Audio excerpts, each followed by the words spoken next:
Praise God. Kamusta po? Beauty. Beauty? Beauty po. Okay. Ilan sa atin yung dumanas dun sa pagkakataon na parang ang hirap-hirap na nung pinagdaanan and it looks like there is no hope. Parang sagad na. Parang todo na.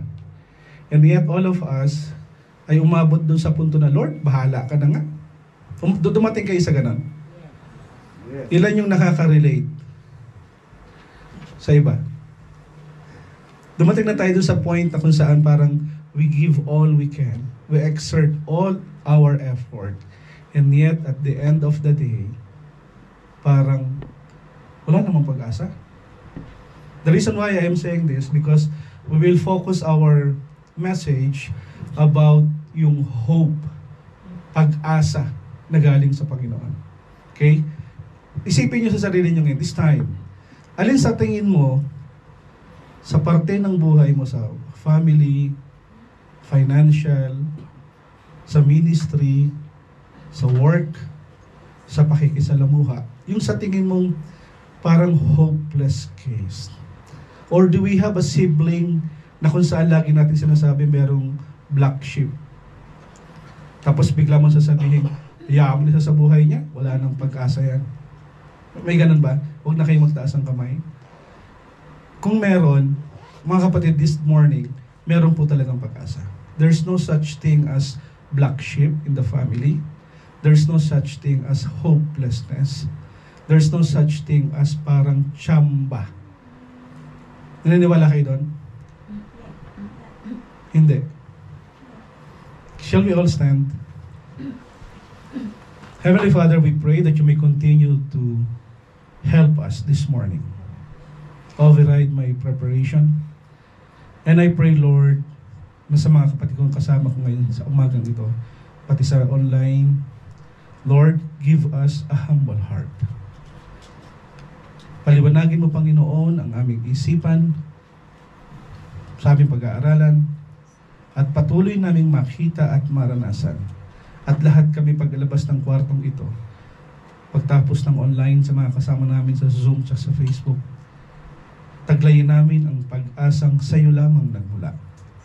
At salamat, Panginoon, most of the time you ask us a question, and there were times na merong punishment sa mga kasalanan aming nagawa.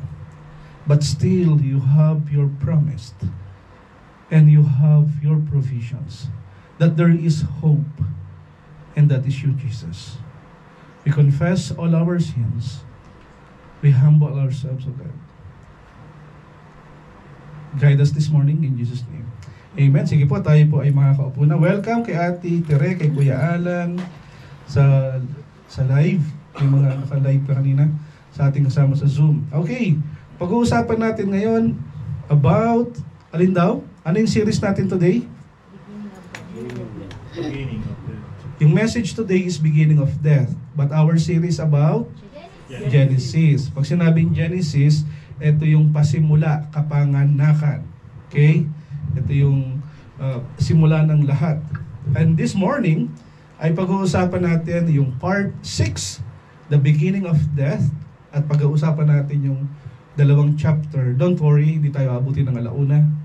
Dahil dalawang chapter po ang pag-uusapan natin. And our message for today is about the beginning of death. The beginning of death. Okay. In review, remember yung pinag-usapan natin last week, di ba?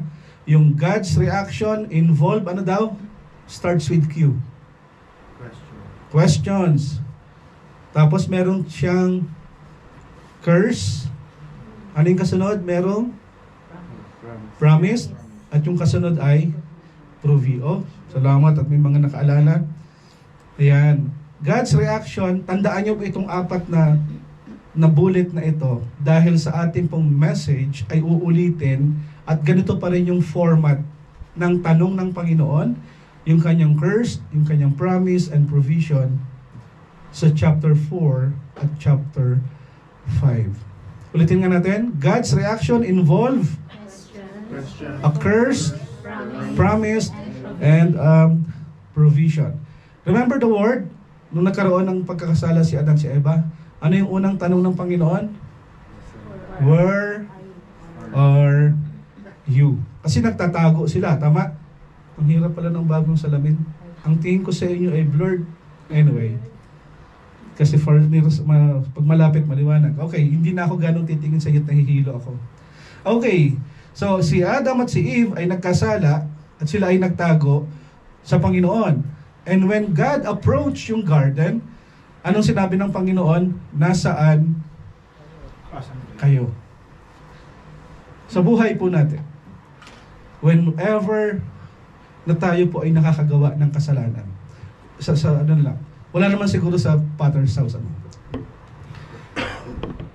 Halimbawa, nakagawa, kunyari namutang ako kay doktora, kasi siya yung doktor, parang malaking sahod. Okay. Halimbawa lang po, nanghirap ako sa kanya. Ang tendency ng kapatid, kapag ka hindi nakabayad, anong gagawin? Hindi na magsisimba yun. At kadalasan, pag nakasalubong sa mall, anong gagawin? Iiwas. Magtatago. Tama? At hindi lang yun. Hindi na siya magpapakita kailanman. At pagka nagkakasingilan na, at kinakamusta, kahit sabihin, good yung intention ni Doktor, Marvin, asan ka na? Ang iisipin ko, maniningil to. Tama? Ganun yung nangyari kay Adan at kay Eva. When they sinned against the Lord, when they disobey God, anong nangyari? They hide. Tama? At yung rhetorical question, alam na ng Panginoon na nagkasala sila, alam na lahat ng Panginoon na nangyari. But still, God asked, nasaan kayo? Dahil ang nangyari, ang sabi ng Panginoon, huwag niyong kakainin ang bunga ng punong kahoy na nasa gitna. Tama? Dahil makakaalam kayo ng mabuti at ng masama. In the end, kinain nila, and yet hindi naman sila namatay physically, kundi sila ay namatay spiritually. Anong ibig sabihin? Yung connection nila sa Diyos ay nasira. Yung malapit na relasyon ng tao sa Diyos ay nasira ng dahil sa pagsuway. Disobedience. And the wisdom na sinasabi ni Satanas, magkakaroon ka ng talino, magiging tulad ka ng Diyos. Ang wisdom na lamang na nakuha ni Adan at Eva doon sa pagsuway ay iisa lamang. Nagkaroon sila ng wisdom, kaalaman na sila ay nakahubad. Yun lamang, wala nang iba. So niloko sila ni Satanas. At the end of the day, ang ginawa nila, gumawa sila ng sariling pantakip. Di ba? Ano yon? Yung dahon ng puno ng igos, pinagtahi-tahi nila at tinakpan nila yung kanilang sarili. At nang ito ay natapos na, pagkakasuot nila, kaya nung lumalapit na yung Panginoon, naglalakad ang Panginoon sa garden, narinig nila at sila ay natakot. Again, yung rhetorical question na alam naman ng Panginoon yung sagot, pero lagi niya pang tinatanong yung sagot. Nasaan kayo? Alam niya naman nagtatago. At alam niya na na-deceive si Eva nung serpent. At alam niya din na binigyan niya si Adan para silang dalawa ay nahulog sa kasalanan. Alam ng Panginoon ang lahat ng sagot. But still, God asked a question. Where are you? Sa tingin niyo bakit? Sa buhay natin, pag tinatanong tayo ng Panginoon, nasaan na si Marvin? Nasaan na si JP? Nasaan na si Richard? Especially when we are hiding from the Lord. The reason why the Lord keep on asking those questions, upang tayo ay bigyan ng pagkakataon na magbago ng isip, magsisit, aminin tayo nagkasala. Kaya siya nagtatanong. Sa tingin niyo ba, kaya nagtanong ang Panginoon, nasaan na kayo dahil hindi niya alam? O humihingi siya kumukuha siya ng informasyon? So, ganun ba? Kasi sabi natin, ang Panginoon ay nakakaalam at nakakakita ng lahat ng bagay. Tama? Nandyan pa po kayo. Amen. Okay. Therefore, kung alam ng Panginoon ang lahat ng ito, the reason why He is asking us a question also is parang sinasabing, turn your back sa ganitong pagkakasala. Nakukuha niyo po. Amen. That is why, sa tuwing tayo ay tatanungin ng Panginoon, ito po ay patungo sa ikaayos ng ating buhay, Therefore, yung question po always prompt us that meron kang kasalanang nagawa, meron kang desisyon na nagawa o na nasabi, at ang pagkakataong ito, gusto lamang tayong tulungan ng Panginoon doon sa ating pagkakahulog dito. Nakukuha niyo po? When we are in sin, kung tayo ay nandun sa lusak ng kasalanan, kung tayong lahat ay nababalot ng kasalanan, kung tayong lahat ay bandage ng iba't ibang klaseng vices, naubos na yung oras mo kakalaro, naubos na yung oras mo kakabrowse, naubos na yung oras mo ng kakanood. Anumang bandage, anumang bagay na sabihin natin, kuha ng oras ng Panginoon. Again, the Lord will ask, asaan ka? The reason why God is asking us, this is the time for us to see our sinfulness, and God wants to help us, and He understands our brokenness. Amen. Parang ang hina. Hindi pala kayo nag-amasal. And this morning, sabi nga, today, God uses question in our lives as well. Para daw ano? He prompts us to question the sinful choices we have made, and He does that to help us to understand our own brokenness. Tandaan nyo ang dalawang bagay na ito. Sa tuwing tayo ay nagkakasala, and God is looking for us, this question, God's question, God is looking for us. Dahil alam niyang meron kang maling nagawa, dahil gusto kanyang tulungan, dahil naiintindihan kanya. Amen? Okay, praise God. Pangalawa, napag-usapan din natin last week yung curse. Diba? Yung sumpa. Tandaan natin, nang dahil alam na nga ng Panginoon ang lahat ng sagot, alam niya na nagkasala, alam na kinain yung prutas, at alam niyang naloko sila, nalinlang sila ng ahas, but still take note that God, remember that God warned them. Diba? Sabi, huwag niyong kakainin. And yet, kinain nila. Pero diba sabi ng Panginoon, ang sabi ng Panginoon, pag kinain mo ito, ikaw ay mamamatay. Tama? Pero hindi niya sinabing kapag kinain mo ito, papatayin kita. Nakukuha niya yung dalawang yan. And there is also a difference between a cursed and a punishment. Pag ang tao ay nagkasala, the Lord will punish us. Nakukuha niyo po. And never God said, I will curse you. Nagigets po. Parang ganito yan. Halimbawa, si Kuya Jao, si Kuya Jao kunyari, siya ay nangupit. Nagnakaw kunyari, ano? Ang mangyayari, nahuli ng pulis. Nung nahuli si Kuya Jao ng pulis, sabi niya, Christian naman ako, papatawarin ako ng Panginoon. Tama? Yes, papatawarin ka ng Panginoon. But the punishment is, may batas ang tao na pag ikaw ay nagnakaw at nahuli kang magnakaw, ikaw ay makukulong. That is the punishment. Klaro tayo ron. Pag tayo ay nagkasala, papatawarin tayo ng Panginoon, pero sa batas ng tao, meron kang kaparusahan. Nagigets po? Therefore, para saan itong curse na ito? Bakit nangyari ang lahat ng ito? When Adam and Eve sinned, then when they disobey God, ang nangyari sa kanila, hindi sila sinumpa, kundi sila ay pinarusahan. Pero nung si Satanas ay nagkasala, isinumpa niya ito, kaya siya na-kick out sa langit. Nakukuha niyo po? Sa buhay po natin mga kapatid, katulad po ni Adan at ni Eva, ang sumpa para sa mga babae, ikaw ay manganganak ng merong pain. Diba? Sobrang sakit. At sa lalaki naman, anong sabi kay Adan? Ang kasalanan niya ay, ang punishment sa kanya ay mag-work hard, gagawa siya ng paraan sa lahat ng pagkakataon para siya ay magkaroon ng pagkain sa ibabaw ng lamesa, may pagkain sa kanyang pamilya. At darating yung panahon na kung saan ang kamatayan din ng kanyang katawan ay mawawala. Bakit merong pain? Because merong punishment. Bakit merong punishment? Kasi merong disobedience. So, kukuha niyo po. Okay.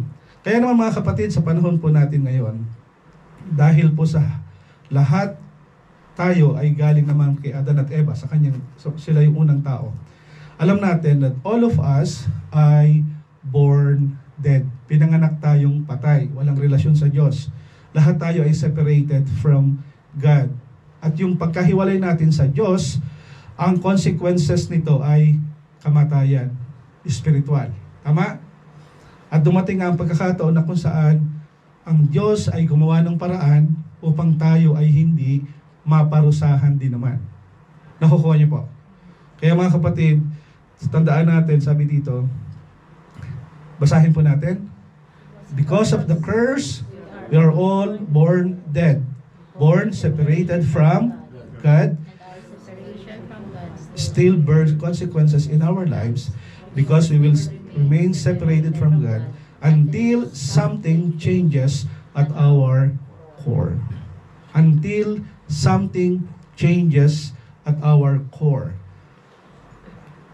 Darating ang pagkakataon, ang kaibuturan ng ating puso, the core of ourselves, ay magkakaroon ng pagbabago. Nakukuha niyo po.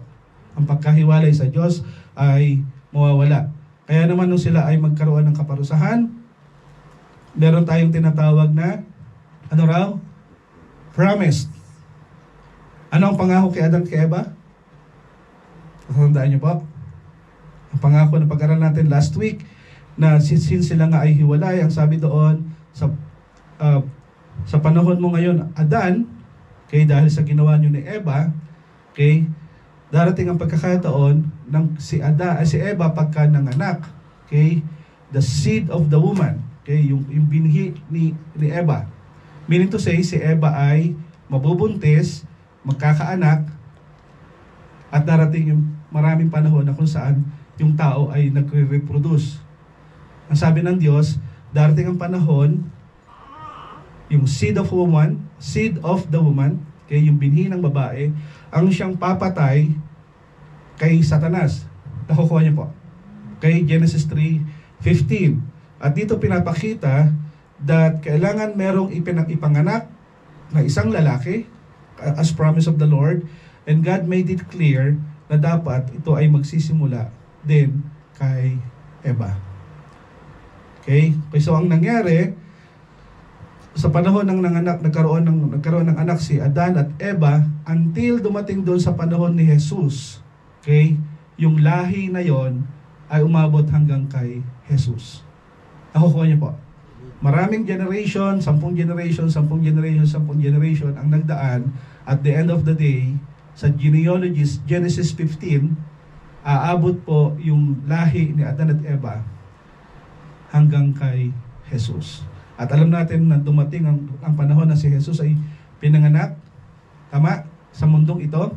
Ito rin sinabi ng sa kanyang pagkamatay sa krus, sa kanyang pagkapako, nabayaran ng lahat ng ating sumpa ng kasalanan. At tayo po ay nanumbalik sa ating pong malapit na relasyon sa Diyos. As God promised, and God also provide. Andiyan pa po kayo? Okay. At alam natin, when the Lord provide, alam natin, kailangan niyang magpatay ng isang animal para yung temporary na ginawa ni Adan at Eva na fig leaves. Tandaan niyo po, tinakpan nila yung sarili nila. Dahil ang nangyari po sa tao, kahit anong dami ng kasalanan mo, kung ikaw lang ang magtatakip, darating yung panahon na yung mali, mapapatungan ng mali, yung kasalanan, mapapatungan ng kasalanan. Nakukuha niyo po. Dito ay foreshadow ng pagpapakita ng Diyos sa ginawa niya kay Adan at Eva. Meaning to say, ito yung ginawa ng Diyos kay Adan at Eva. Meron silang ginawang sarili nilang pangtakip, but the Lord made a clothes for them. Paano nangyari? Nagpatay ang Diyos ng isang sheep, at yung balat nito ang siyang pinangbalabal at naging takip nila. Meaning to say, yung garments of skin na ito na pinantakip kay Eva at kay Adan, this is to replace para palitan yung hindi perpekto at hindi permanente na pantakip natin sa ating mga kasalanan. At ang ginawa ng Diyos, katulad ng ginawa kay Jesus, kailangan mamatay ni Kristo sa kasalanan ng lahat ng tao upang tayo man din ay mapatawad ng ating Diyos Ama. Mga kapatid, sa tuwing tayo po ay nagkakasala, Satan will condemn you. At ipapaalala lahat ni Satanas ang kasalanan mo. Huwag yan, pasimba-simba pa yan. Ang pangit ang ugali niyan, bastos yan, magnanakaw yan, tamad yan. Nakuha niyo po. And here's the good news. Katulad ng ginawa ng Diyos kay Adan at Eva, nagpatay siya ng isang animal to cover their sins. Sa panahon natin ngayon, tuwing tayo ay nagkakasala, ang nakikita po ng Panginoon ay hindi yung pangit mong ginawa. Ano yung nakikita? Si Jesus, na kung saan si Kristo ay namatay para sa iyo at para sa aking kasalanan. Every time na tayo po ay nakikita ng Diyos at sinasabi ni Satanas, pangit ang ugali ni Marvin, pero pagtingin sa ng Diyos, maganda ang ginawa ni Jesus. God forgive and cover all our imperfection, all our insecurities, all our sins, all our iniquities, paulit-ulit na kasalanan, all our transgression, kasalanang hayagang pagsuway sa Diyos, sin, iniquities, and transgression. Ang lahat ng ito ay tinakpan ng Panginoon upang tayong lahat ay Kanyang patawarin. Bakit? Because there is a promise and there is a provision. Malinaw po? Okay, I hope hindi pa kayo inaantok. Sige, tuloy natin. Kaya doon sa ating review, di ba? Basahin natin. God replaced Adam and Eve, people and useless slaves, with the skin of animals that He had died in their place. And today, ano raw? God wants to replace our feeble and useless religion with a genuine and lasting relationship with Him. And God wants us to turn away and turn to Him and trust Him to save us. Once we have done that, God wants us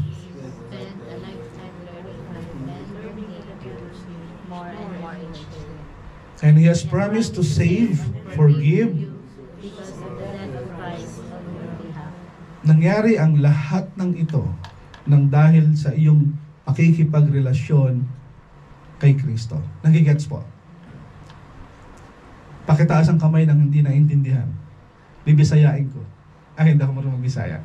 Okay, pag-aralan natin. Genesis 4, part 6, and today we are going to talk about Genesis chapter 4 and chapter 5. Maybe ask everyone to stand. Samahan niyo po ako sa pagbasa ng salita ng Panginoon. And this time, medyo mahaba, so please bear with me. Kung kaya natin magbasa ng malakas, mas mainam para mawala ang antok. No, basahin po natin ang salita ng Panginoon. Kaya tayo tumayo, tanda po ito ng paggalang sa salita ng Panginoon. Sige po, basahin po natin. Genesis 4, 1-16 actually ito. Basahin po natin. Sinipingan ni Adan, kanyang asawa, ito'y nagdalang tao.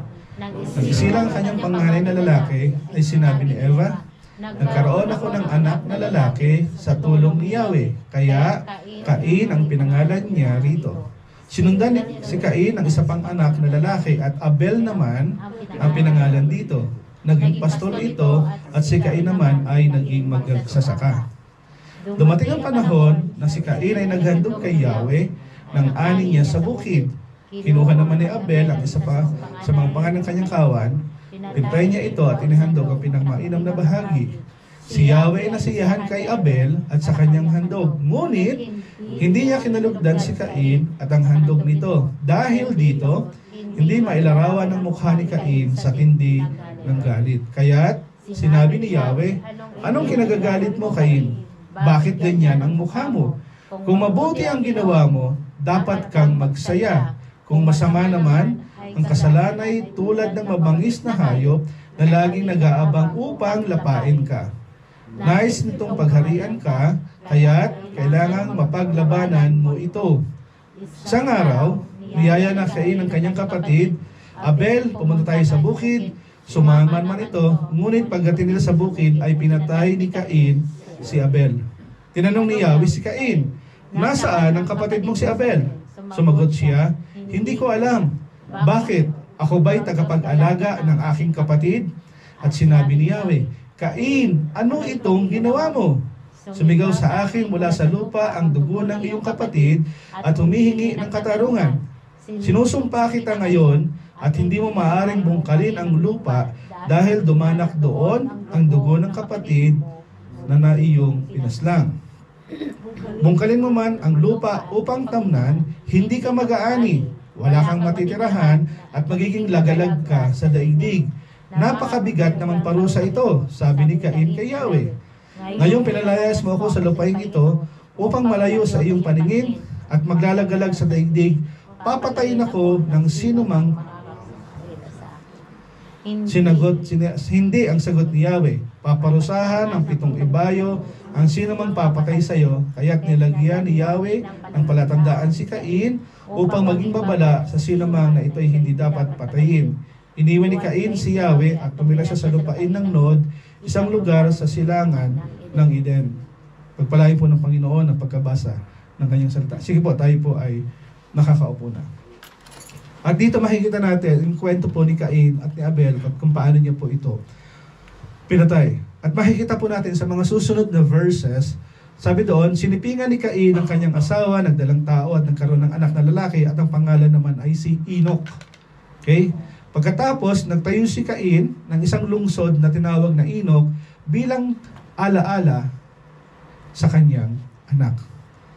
At dito makikita natin yung maraming mga pangalan na kung saan makakatulong po sa atin dahil yung genealogies, especially chapter 5, will help us to remind yung mga pangalan po. And sa mga darating na araw, mga darating na linggo, pag-uusapan natin some of the names. Okay? Si Enoch ang ama ni Irad na ama ni Mahajulal. Anak naman ito si Metusael na ama ni Lamech. Nag-asawa si Lamech ng dalawa, si Ada at si Zila. Naging anak ni Ada si Jabal, ang mga ninuno nagpapastol ng mga baka at mga tumira sa tolda. Kapatid nito si Jabal na siya namang ninuno ng manunugtog ng alpa at flauta. Okay? Naging anak naman ni Zila si Tubal na ninuno ng lahat ng panday, mga kagamitang tanso at bakal. Si Tubal Cain ay may kapatid na babae na si Naama.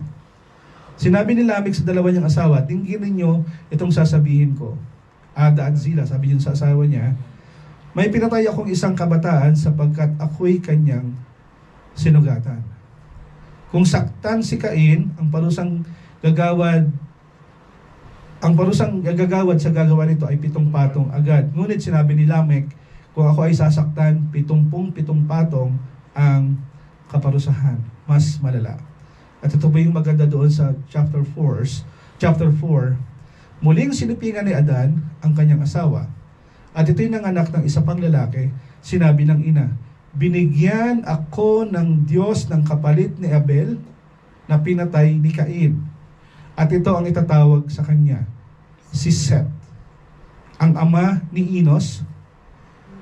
Noong nagsimulang tumawag sa pangalan ni Yahweh ang mga tao sa kanilang pagsamba. Hindi natin pag-uusapan yung bawat verses as we always did last year. We always do.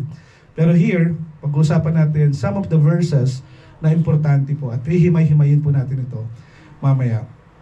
Tingnan natin ito.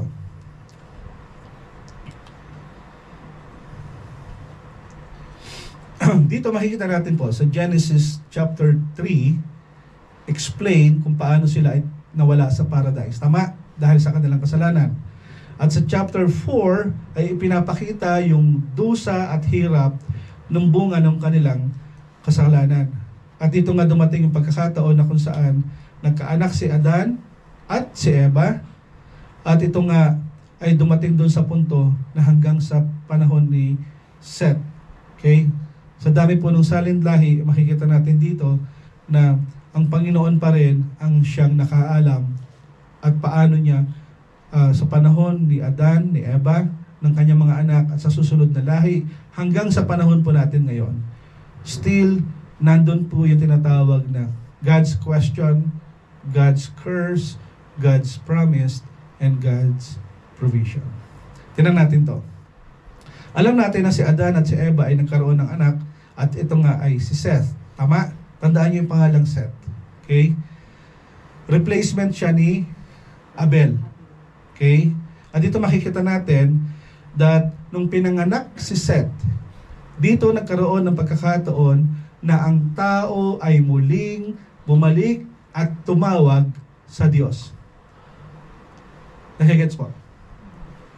Pero sa panahon ni Cain, hanggang sa huling sandali ng kanyang buhay, wala kang narinig o nabasa sa Biblia na ang tao ay nanumbalik, muling tumawag, at kinausap ang Diyos. Wala. Pero sa panahon ni Abel, nung siya ay namatay, nagkaroon ulit ng anak, ito nga si Seth, at dito nga natuto na magtiwala muli ang tao sa Diyos at tumawag sa ating Panginoon. Basahin po natin. Genesis 4, verse 1 and 2. Sinipigan ni Adan, ang kanyang asawa, ito ay nagdalang tao. Nang isilang kanyang panganay na lalaki, ay sinabi ni Eva, nagkaroon ako ng anak na lalaki sa tulong ni Yahweh. As God promised. Ano yung promise ng Panginoon? Si Eva ay magkakaroon ng anak, at ang anak ni Eva ang siyang papatay kay Satanas. Nakukuha niya yung pangako na yan. Okay? At dito, naniwala nga si Adan, di ba? At sinabi nga, si Eva ay naging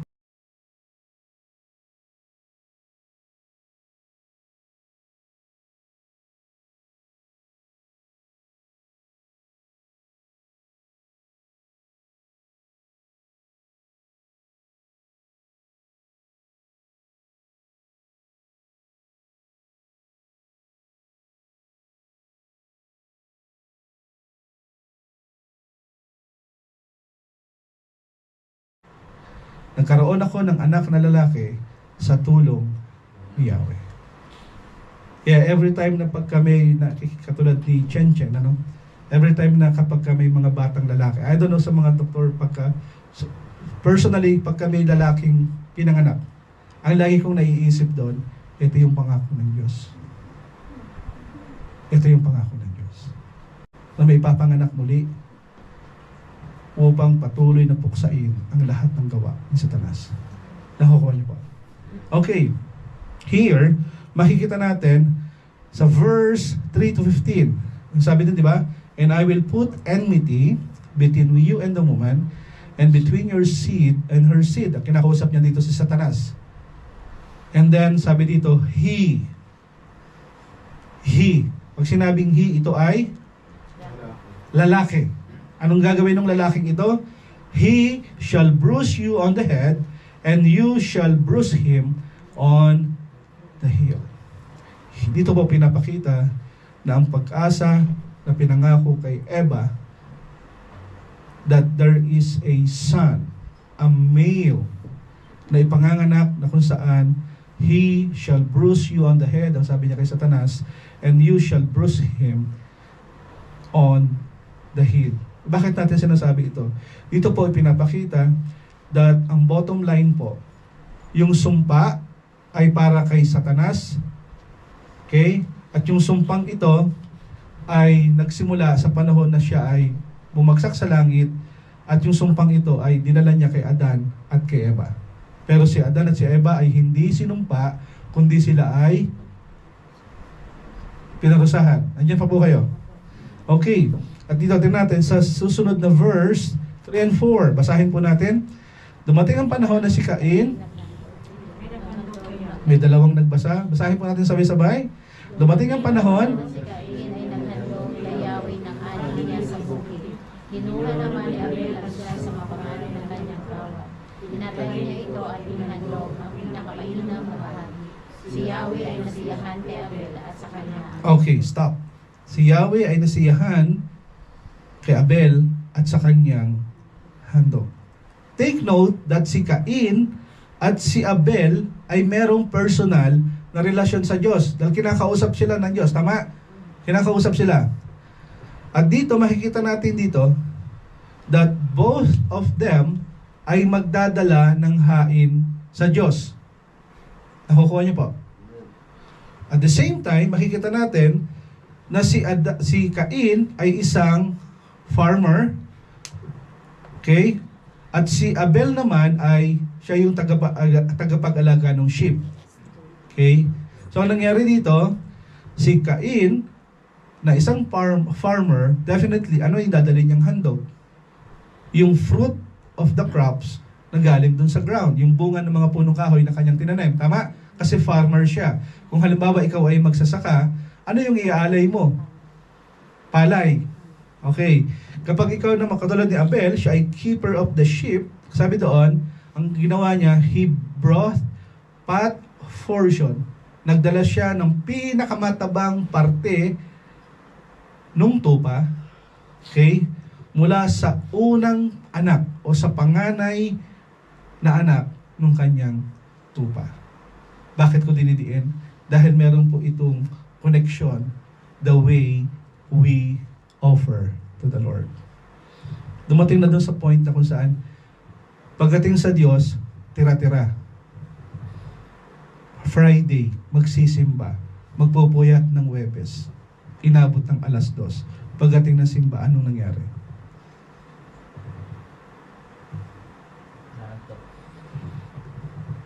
Pera na lang sa mga naka-duty. Anything, laging natin sinasabi, may iintindihan naman ni Jesus yun. Kaya bahala na. Nakukuha niyo po, anything po na hindi natin pinaghandaan, that is not our best. Tsaka na kung magbabasa ng Bible, pag may sakit, kung na-disgrasya ka, hindi ka nagkasakit, patay. Alam natin ang simba ay 10 o'clock. And yet, anong offering ang gagawin natin? 10 o'clock na nagpa-practice pa. Do you think that is best for the Lord? Hello? Best para sa Panginoon. Alam mo, magsisimba ka. Tayo pagka nandiligaw ng mga lalaki, no? Pag nanligaw tayo, paplantyahin yung damit, papadila sa baka yung buhok, lalagyan pala ng pamada, yung panahon ng mga lolo't lola, no? Maliligo, maglalagay ng pabango. Bakit? Kasi akit ako ng ligaw, I will do it, this is my best, para sagutin niya ako. Nagigets po? Pagdating sa Panginoon, hindi nakaplantya. I'm not saying, wag kayong magsimba pagka, what I'm saying is, dinidifferentiate ko lang po yung best, saka sa hindi sa best. Nakuha po. Anything po na ginagawa natin para sa Panginoon, ang sabi doon, si Yahweh ay nasiyahan kay Abel sa kanyang handog. Bakit? Dahil inihandog ni Abel ang mainam na bahagi. Ano yung pinaka-mainam na bahagi po ng inyong buhay? Sige nga. Ano yung pinaka-mainam na bahagi ng inyong buhay? Trabaho.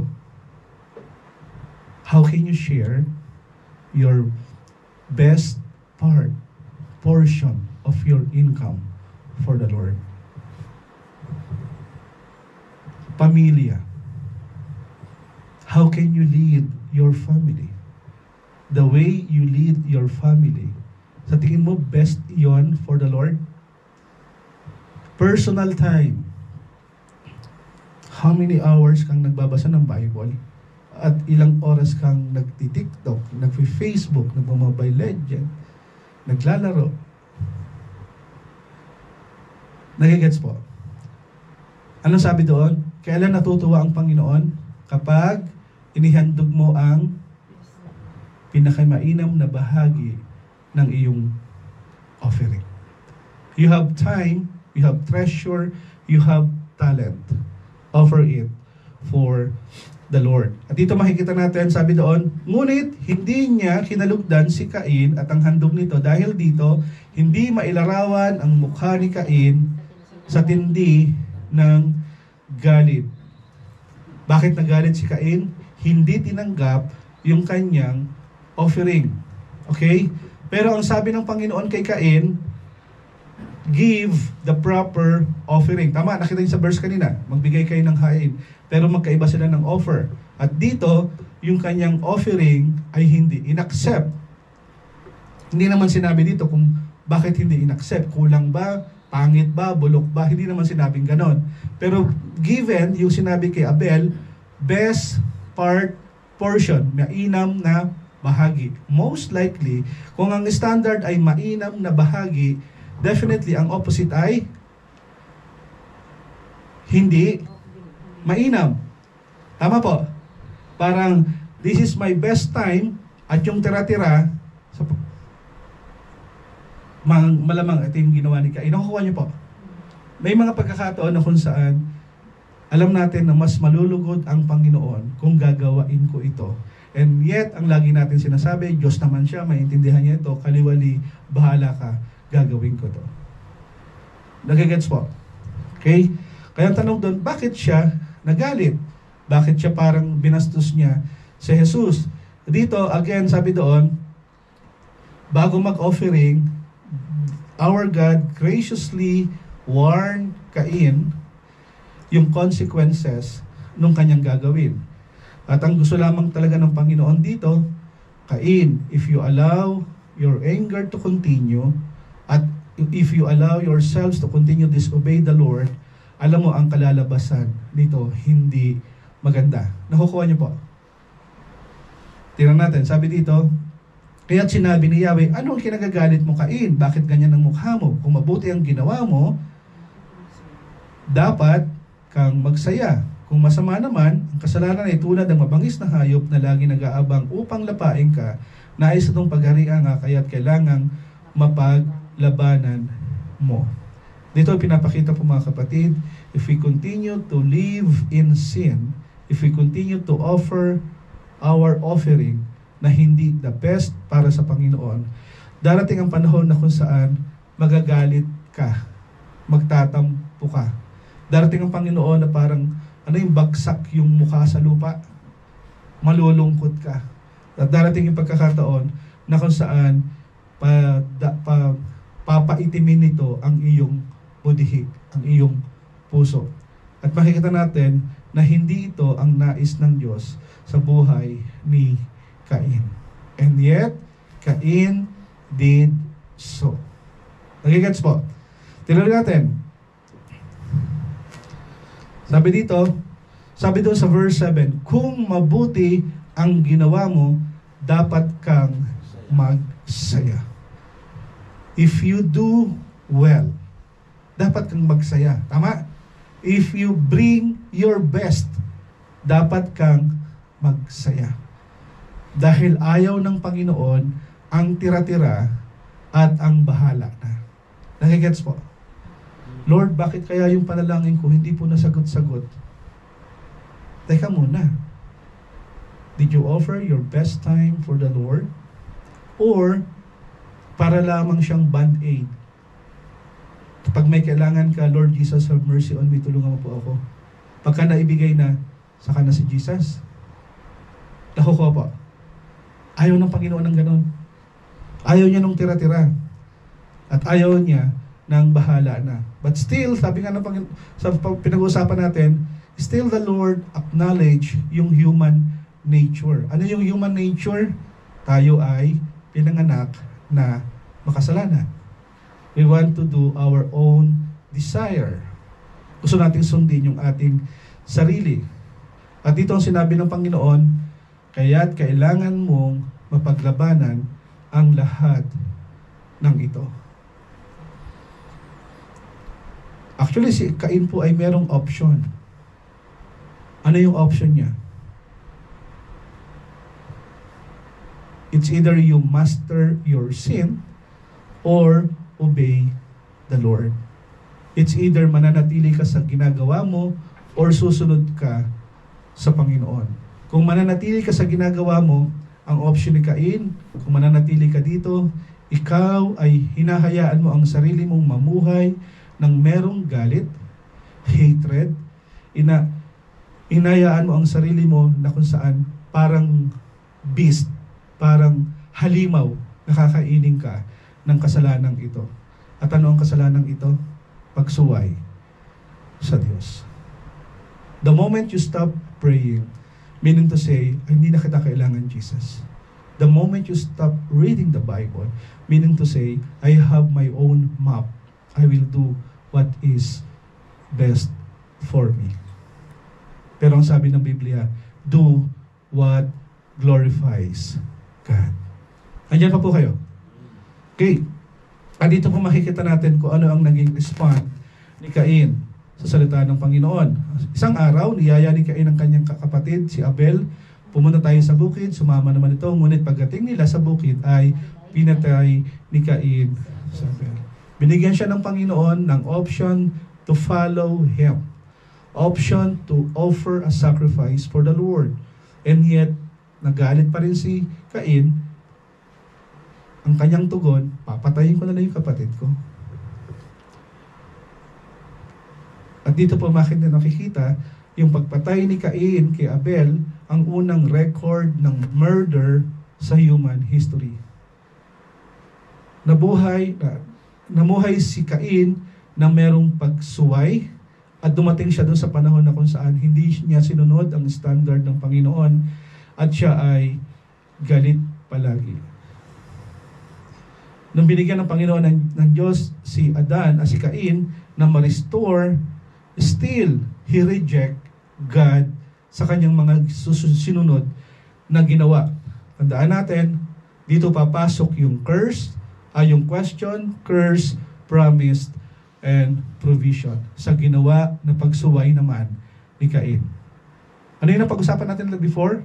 Sino yung unang sumuway? Adan at si Eva.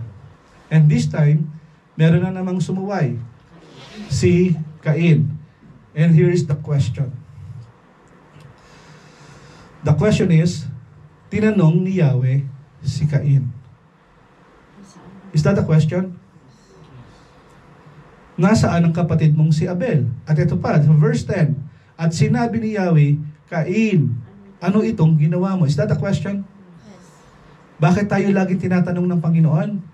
Tandaan natin, when God asks us a question, binibigyan tayo ng Panginoon ng pagkakataong baguhin ang ating sarili, magpakumbaba, at hingi natin ng tawad ang lahat ng ito. Bukod sa sumuway si Cain, pinatay niya yung kanyang kapatid, ito pa, sumagot ng pabalang. Bakit? Tagapag-alaga ba ako ng aking kapatid? Am I a brother's keeper? At dito natin makikita, still the Lord asked, where is your brother? Dapat hihingi na siya, Lord, patawarin mo po ako, napatay ko po siya. And yet, alam ng Panginoon na pinatay niya. Pero nagtanong pa rin ng Diyos, rhetorical question. At meron siyang option na kung saan, para malaman niya na may mali siyang ginawa, ano sinabi ni Yahweh? Ano itong ginawa mo? At dito natin makikita, every time we rejected God's standard, God's provision and promise. Alam natin hanggang sa panahon natin ngayon, pag tayo ay may pagsuway, merong kaparusahan. Anong tinuturo sa atin sa buhay natin ito ngayon? Katulad ni Cain. Si Cain, sabi niya parang wala siyang, he denies his sin. And yet, sobrang naging sarcastic siya sa Panginoon. Anong kaibahan ni Adan at ni Eva at saka kay Cain? Si Cain, parang wala siyang kasalanan, naging bastos pa siya sa harap ng Diyos. Anong nangyari kay Adan at kay Eva? They admit that they have sinned. Nakita niyo yung difference?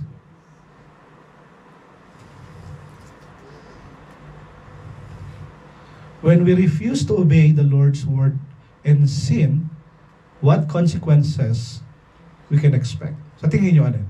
Kung tayo ay mamumuhay sa pagsuway sa Diyos at mabuhay sa kasalanan, ano ba ang consequences nito sa buhay natin? Remember the word, we are free to, but we are not free to suffer the Consequences. This what happened. Sin, basahin po natin. Sin will always, ano raw?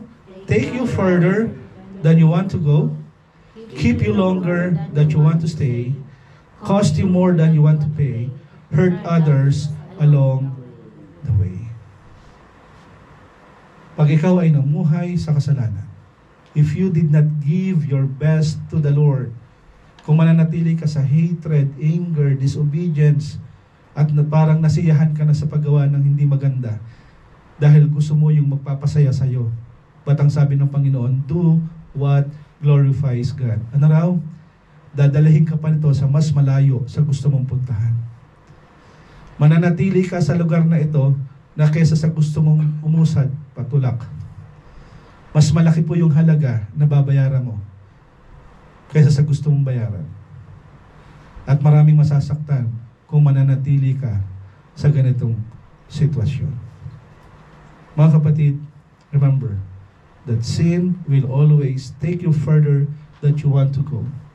Sin will always keep you longer than you want to stay. Sin will always cost you more than you want to pay and hurt others along the way. Here's the curse. Ang sabi doon, sinusumpa kita ngayon. Sinong kausap niya rito? Si Cain. Take note this verse. Genesis 4:11, ang sabi kay Cain. Tama? If you go back sa Genesis 3:14, ang sabi dito, sapagkat ginawa mo ito, ang kausap niya rito ay si Satanas. Genesis 3, in creation. Ang sabi niya kay Satanas, isusumpa ka ng higit sa lahat ng hayop. Kasumpa-sumpa si Satanas. Di ba? Yung serpent. Okay. Kaya sabi doon, yung word niya kay Cain at yung word niya kay Satanas ay parehas lamang. Sinumpa si Cain, sinumpa ang ahas. Nakukuha niyo po? Okay. Dahil sa sumpang ito, makikita natin dito sa 1 John 3:12. Huwag tayong tumulad kay Cain na kampo ng diablo. Pinaslang niya ang kanyang kapatid. Bakit? Sapagkat masama ang kanyang mga gawa, ngunit matuwid ang mga gawa ng kanyang kapatid. Dito natin makikita the reason why Cain killed Abel. Dahil po sa selos. Dahil sa resentment. At dahil dito, yung offering ni Cain ay hindi tinanggap ng Panginoon. Sa tingin niyo ba kapag tayo ay lugmok at patuloy na paggumagawa ng kasalanan, do you think the Lord will answer our prayer? Sa tingin niyo? Tama mali? Oo, hindi. Parang wala na akong kausap. Andyan pa po kayo? Okay. At dito makikita natin sa verse 5, hindi, sagot ni Yahweh, paparusahan ng 7 ibayo ang sinumang papatay sa iyo, kaya nilagyan ni Yahweh ng palatandaan si Cain upang maging babala sa sinuman nang ito'y hindi na dapat patayin. Sabi niya, Lord, kapag ako po ay tatapon mo, papalayasin mo at maglalagalag ako, papatayin po ako ng mga taong nakakakita sa akin. Ang sabi ng Ama, hindi. Lalagyan kita ng tanda. Hindi naman pinakita. At sinabi sa Biblia kung anong klaseng tanda yon. Okay, walang pinakitang tanda. Pero sa tuwing makikita ng tao si Cain, ang nakikita nila, hindi mo to pwedeng i-touch. Dahil pag pinatay mo ito, ang sabi ay paparusahan ng 7 ibayo ang sinumang papatay sa iyo. Sa kabila ng pagiging sarcastic ni Cain, sa kabila ng kanyang kasalanan, still, napakabuti pa rin po ng Panginoon. Sa tingin nyo, bakit kailangan siyang parang lagyan nung tanda para hindi siya patayin? Anybody? Upang ipakita sa tao na dito matatapos ang sumpa ng kasalanang ginawa ni Cain. Hindi pwede rin, hindi nalalabas yung lahi sa lahi, panga sa panga, mata sa mata. The Lord shows mark para dito kay Cain upang ipakita na wala nang mangyayari pang ganong klaseng parang sumpa o magiging problema ng tao. Kaya ang nangyari po dito, ang sabi doon, sa Genesis 4:25 to 26. Dito makikita natin po yung pag-asa na ibinigay ng Diyos sa panahon po ni Abel. Even though namatay si Abel, still the Lord gives hope. At sabi dito sa verse 26, si Seth ang ama ni Enos. Noong nagsimulang tumawag sa pangalan ni Yahweh ang mga tao sa kanilang pagsamba. Sa kabila ng lahat ng nangyari kay Cain, sa kabila ng lahat ng sumpa, sa lahat ng pinagdaanan po ng lahi ni Cain, still there is hope. Akala natin dahil namatay na si Abel, ito yung pag-asa ni Eva. Di ba sabi niya, yung pag-asa ko nung pinanganak si Abel. Nung namatay si Abel, nawala ba yung pag-asa ni Eva? Hindi. Nagkaroon sila uli ng anak, and the Lord provide as He promised. Nakuha niyo po. At dito makikita natin, sabi doon, the word offspring, okay, is the exact same word as seed from Genesis 3:15, showing that Adam and Eve are now hoping Seth will be the fulfillment of the Lord's promise. Sabi ko kanina, tandaan niyo si Seth. Sino si Seth? Si Seth?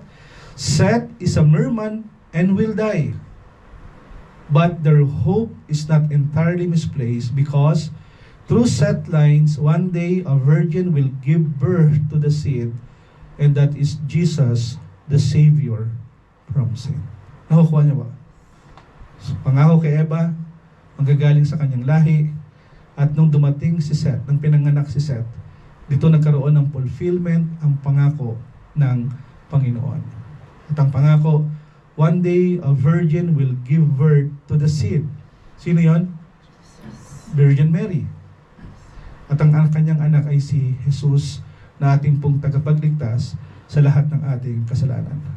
Sa pagbubukas, makikita natin sa chapter 5, if you are going to read chapter 5, dito papasok yung ating pong pag-uusapan next week. Pero here, ipinapakita po si chapter, assignment nyo po ito. Yung genealogy po ni Adam, hanggang sa lahi po ni Seth. Kung titingnan nyo po ito, merong laging 10 saling lahi bago ipinganak ang taong ito. At makikita natin, pag binasa po natin yung Genesis 5, paulit-ulit nating makikita itong word na ito. And he died. And he died. And he died. Ayaw niyo maniwala, basahin niyo po yung Genesis 5. Sa English, para makita niyo, and he died. Bakit merong repetitive at merong emphasis po ng word na and he died? Gaano man po kahaba yung first generation hanggang sa panahon natin ngayon, dito natin makikita na kahit mamatay ang tao, ang pag-asa ay hindi nasa tao. Ang pag-asa natin ay nasa Diyos. At dito rin ipinapakita na sa paulit-ulit mang mangyari ang nangyari po dun sa history. The history repeat itself. But still, makikita natin dito yung consequences. If you walk away from the Lord, there is a punishment. But if you continue to walk with the Lord, there is a promise and a provision. Amen. Okay, parang inaantok na sila, malapit na tayong matapos. Kaya sinabi doon sa Genesis 5:29, sinabi niya, mula sa lupang ito, sinumpa ni Yahweh, panganganak ang lulunas sa lahat ng ating pagkapagal at paghihirap. Kaya't Noe o si Noah sa English, ang ipapangalan niya sa kanyang mga anak. Remember this word, Genesis 5:29. Balikan natin yung Genesis 3:17. Ano sabi doon sa Genesis 3:17? Paano sila nagko-connect? Ito naman ang sinabi ng Diyos kay Adan.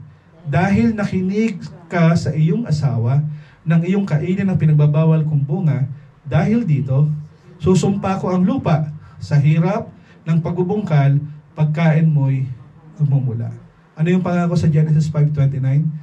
Mula sa lupang ito na sinumpa ni Yahweh, ipanganganak ang lulunas sa lahat ng ating mga pagpapagal at paghihirap. Kaya Noe o Noah ang ipapangalan niya sa kanyang anak. Gusto niyo malaman yung kwento ni Noah? Next week, we will talk about kung ano po ang nangyari at paano ito nakakonect sa ating pong message today. I hope lahat po tayo we're able to find our hope kay Jesus. Yung pong He died, na paulit-ulit na makikita natin, it represents na ang kabayaran ng kasalanan ay kamatayan. Ang kabayaran po ng kasalanan ay kamatayan. Merong pag-asa nung pinanganak si Noah hanggang sa panahon natin ngayon. Nung pinanganak si Jesus, ang pag-asang ito ay mananatili upang baliktarin ang sumpa ng kasalanan. At ito natin makikita, the fact that the Lord uses Him to rescue His people physically points to the ultimate rescuer, Jesus, who will rescue people from the penalty, from the power, and from the presence of sins. The point here is that in the midst of death, there is hope for life. Real hope that will be realized in the Lord's eternal plan to rescue people from the consequences of sin. Mga kapatid, embrace God's Word. Be joyful in God's promise of hope, because true life can be found only in Christ. In the end, anong nangyari? Basahin po natin 1 Corinthians 15, 55 to 57. Nasaan o kamatayan ang iyong tagumpay? Nasaan o kamatayan ang iyong kamandag?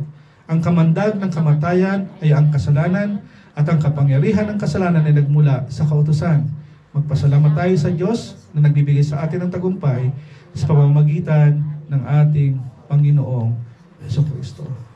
Sa lahat ng taong naniwala, nakipag-isa, nakipagrelasyon sa Panginoon, ang sumpa ng kasalanan, Jesus reversed it all. The question is, ano ang paborito mong kasalanan na palagi mong ginagawa? Ano ang kasalanan mong paulit-ulit mong ginagawa na kahit 2 minuto pa lamang ay humingi ka na ng tawad, and yet you keep on doing it? Mga kapatid, this morning, tandaan natin, magpasalamat tayo sa Diyos na nagbigay sa atin ng tagumpay over sin through Jesus Christ. Let us pray. Heavenly Father, we thank you. Katunay, Panginoon, that most of the time you question us. Hinahanap mo kami upang kami ay bigyan ng pagkakataong magsisi, tumalikod sa lahat ng ito. At sa tuwing kami po ay gumagawa ng pagkakamali at pagkakasala, Lord, alam naming papatawarin mo po kami. But we are not free to suffer the consequences.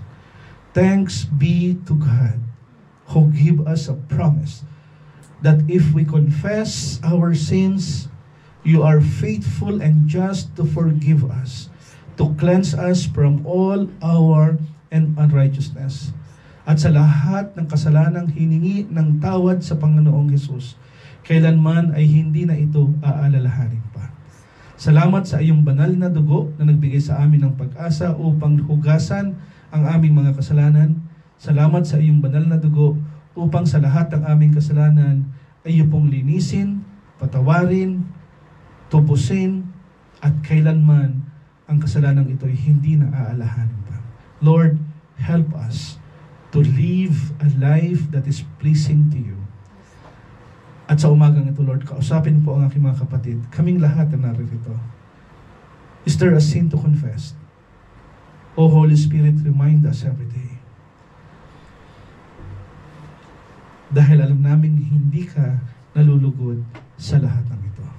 Your will be done, at nawa, datnan mo kaming tapat na naglilingkod at nagtitiwala sa iyo hanggang sa iyong muling pagdating. Po ng aming dalangin sa pangalan ni Jesus. Amen.